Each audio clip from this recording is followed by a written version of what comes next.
নমস্কাৰ মোৰ মৰমৰ ছাত্ৰ ছাত্ৰীসকল ছায়া এডুকেশ্যন চেনেলটোলৈ তোমালোক মই আটাইকে স্বাগতম জনালোঁ। আজি মই লৈ আহিছোঁ তোমালোকৰ গদ্যাংশৰ জয়শ্ৰী গোস্বামী মহন্তৰ 11 নম্বৰ পাঠ অৰুণিমা চিহ্না। এতিয়া আমি প্ৰশ্নৰ মাজলৈ আগবাঢ়িছোঁ। 1 নম্বৰ চমুকৈ উত্তৰ লিখা। ক অৰুণিমা চিহ্নাৰ কোনবিধ খেলত বিশেষ দক্ষতা আছিল? উত্তৰ অৰুণিমা চিহ্নাৰ ভলীবল খেলত বিশেষ দক্ষতা আছিল। খ নম্বৰ অৰুণিমা চিহ্নাৰ ঘৰ ক'ত? উত্তৰ অৰুণিমা চিহ্নাৰ ঘৰ উত্তৰ প্ৰদেশত। গ নম্বৰ হস্পিটেলত থাকোঁতে অৰুণিমাৰ মনত কি সপোনে তীব্ৰ ৰূপ লৈছিল? উত্তৰ হস্পিটেলত থাকোঁতে অৰুণিমাৰ মনত হিমালয় শৃংগলৈ উঠাৰ সপোনে তীব্ৰ ৰূপ লৈছিল।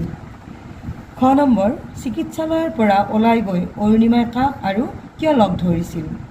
উত্তৰ লিখিবা। চিকিৎসালয়ৰ পৰা ওলাই গৈ অৰুণিমাই বাচেন্দ্ৰীপালক লগ ধৰিছিল আৰু এভাৰেষ্ট বিজয়ৰ সপোন কেনেদৰে বাস্তৱায়িত কৰিব পাৰিব সেই সম্পৰ্কে এভাৰেষ্ট বিজয়ী বাচেন্দ্ৰীপালৰ পৰা পৰামৰ্শ বিচাৰিছিল। ঙ নম্বৰ মাউণ্ট এভাৰেষ্টত অৰুণিমাই কেতিয়া আৰোহণ কৰিছিল? তেওঁ তাত কিমান সময় ধৰি আছিল? উত্তৰ 2013 চনৰ 21 মে তাৰিখে মাউণ্ট এভাৰেষ্টত অৰুণিমা চিহ্নাই আৰোহণ কৰিছিল। তেওঁ তাত প্ৰায় 1.5 ঘণ্টা সময় আছিল। 2 নম্বৰ প্ৰশ্নলৈ আহিছোঁ। অৰুণিমা চিহ্নাই ৰেলযাত্ৰাৰ সময়ত কি দুৰ্ঘটনাৰ মুখামুখি হ'বলগীয়া হৈছিল? এই দুৰ্ঘটনাত অৰুণিমাই কি হেৰুৱাব লগা হৈছিল? উত্তৰ লিখিবা।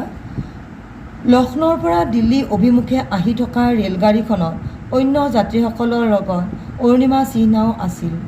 ৰেলযাত্ৰাত অৰুণিমা চিহ্নাহঁত ডকাইতৰ কবলত পৰিছিল। সকলো সহযাত্ৰীক লুটপাট চলোৱা সময়ত ডকাইতৰ দলটোৱে অৰুণিমাৰ ডিঙিত পিন্ধি থকা চেইনডালো নিব বিচাৰিছিল আৰু অৰুণিমাই নিবলৈ সন্মত হোৱা নাছিল। খঙতে ডকাইতৰ দুজনে অৰুণিমাক ডাংকলাকৈ তুলি নি চলন্ত ৰেলগাড়ীৰ পৰা দুৱাৰেৰে বাহিৰৰ আন্ধাৰলৈ দলিয়াই দিছিল আৰু আহি থকা আন এখন ৰেলগাড়ীৰ চকাত খুন্দা খাই বস্তা এটাৰ দৰে তাই তললৈ পৰি গৈছিল। সেই দুৰ্ঘটনাটোতে অৰুণিমা চিহ্নাই এখন ভৰি চিৰদিনলৈ হেৰুৱাবলগীয়া হৈছিল। আনখন ভৰিত লোৰ ৰড সুমুৱাই তাৰ সহায়ত চলাফিৰা কৰিছিল। 3 নম্বৰ প্ৰশ্ন। অৰুণিমাৰ সপোন পূৰণ কৰাৰ ক্ষেত্ৰত বাচেন্দ্ৰীপালে কেনেদৰে সহায় কৰিছিল? উত্তৰ অৰুণিমাৰ সপোন পূৰণ কৰাৰ ক্ষেত্ৰত বাচেন্দ্ৰীপালে যথেষ্ট সহায় কৰিছিল। লক্ষ্ণৌৰ পৰা দিল্লী অভিমুখে আহি থকা ৰেলযাত্ৰাত ডকাইতৰ কবলত পৰি অৰুণিমাই চিৰদিনলৈ এখন ভৰি হেৰুৱাইছিল আৰু আনখন ভৰিতো লোৰ ৰড সুমুৱাইহে চলাফিৰা কৰিব পাৰিছিল। এনেকুৱা অৱস্থাতো অৰুণিমাৰ স্বপ্ন আছিল এভাৰেষ্ট বিজয়। দৃঢ়মনা অৰুণিমাই সপোন পূৰাবলৈ লগ ধৰিছিল বাচেন্দ্ৰীপালক। পৃথিৱীৰ শীৰ্ষতম স্থানত থিয় হোৱাৰ যি তীব্ৰ হেঁপাহ বাচেন্দ্ৰীপালে দেখা পালে অৰুণিমাৰ দুচকুত। বাচেন্দ্ৰীপালে গম পালে অৰুণিমাৰ ভিতৰত থকা আত্মবিশ্বাসে এদিন সঠিক লক্ষ্যত উপনীত কৰিব। তাৰ বাবে লাগিব সঠিক প্ৰশিক্ষণ, পৰামৰ্শ আৰু সাহস।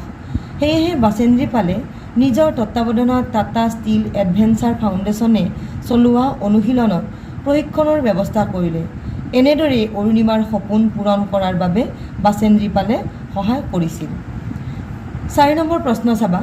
এভাৰেষ্ট বিজয়ৰ সপোন দিঠকত পৰিণত কৰিবলৈ অৰুণিমাই কেনেদৰে অনুশীলন কৰিছিল? উত্তৰ লিখিবা। লক্ষ্ণৌৰ পৰা দিল্লী অভিমুখে গৈ থকা ৰেলগাড়ীখনত দুৰ্বৃত্তৰ কবলত পৰি অৰুণিমাৰ ভৰি এখন চিৰদিনৰ বাবে হেৰুৱাবলগীয়া হৈছিল আৰু আনখন ভৰি লোৰ ৰড সুমুৱাই চলাফিৰা কৰিছিল।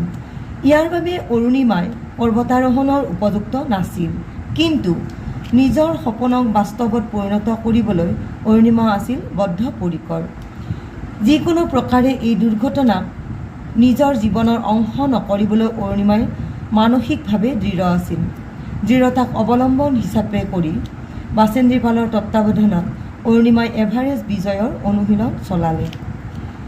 দিন ৰাতি এক কৰি প্ৰায় এবছৰে অৰুণিমাই অনুশীলনত অব্যাহত ৰাখিছিল। বহুতে যিটো খোজ দিওঁতে 2 মিনিটতে শিকিব পাৰে, অৰুণিমাৰ বাবে সেই খোজটো 3 ঘণ্টাও লাগিছিল। অৰুণিমাই উৎসাহ আৰু একাগ্ৰতাৰে এভাৰেষ্ট বিজয়ৰ সপোন দিঠকত পৰিণত কৰিবলৈ অনুশীলন কৰিছিল। মৰমৰ ছাত্ৰ ছাত্ৰীসকল, তোমালোকৰ মাজলৈ মই অতি শীঘ্ৰে আন এটা ভিডিঅ' লৈ আহি আছোঁ। তোমালোকে এই ভিডিঅ'সমূহ লাইক কৰিবা, শ্বেয়াৰ কৰিবা আৰু ছাবস্ক্ৰাইব কৰিবা। আজিলৈ ইমানতে সামৰিছোঁ। ধন্যবাদ।